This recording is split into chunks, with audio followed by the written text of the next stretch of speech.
I believe that technology has a good side to it and a very bad side to it as well.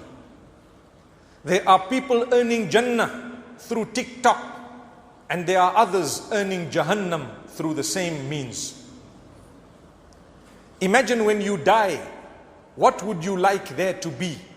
Many of our brothers and sisters, perhaps more so the sisters, they get a lot of excitement by showing themselves on some of these applications without realizing the Prophet Muhammad ﷺ told us that there will come a time when women will want to expose themselves and they will want to turn heads of people in order to quench the what? May Allah grant us goodness. May Allah protect us from harm. In order to quench the attention that they are seeking. So when you seek attention, you do some silly things. You semi-remove your clothes and you keep shaking your body and you want everyone to say, wow, great, show me more. Let's see. You are leaving a legacy. When you die, that video will remain for generations. And where are you? You are with Allah. How did it help you, my sister? How did it help you, my brother? Subhanallah. The Prophet ﷺ says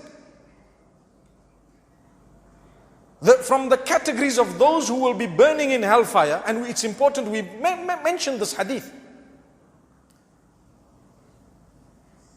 May Allah protect us. People don't want to hear the hadith. Leave it, it's okay. We don't need to hear it. Let's talk about it, right?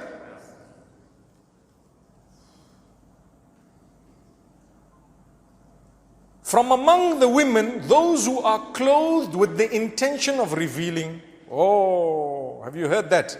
I covered myself with the intention of showing something. What are you showing? Your shape. What else are you showing?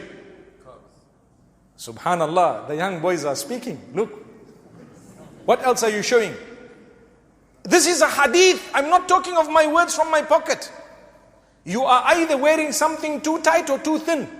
It is already a prophecy of the Prophet Muhammad ﷺ, and you are going to leave a legacy. People are going to look at you and follow you. Never mind, your sin might be forgiven, but what about those who kept on following you after your death? We show a cleavage as though it's okay. And we say, thank you so much. When a young man who's not supposed to be looking, and by the way, you should be lowering your gaze, people say, MashaAllah. La hawla wa la quwwata illa billah. What legacy are you leaving? And I'm not trying to attack the sisters, because the brothers are equally guilty for adding fuel to fire by commenting in a negative way, thinking it's positive. MashaAllah, oh beautiful, I love it, excellent, etc. We know what's going on in the world.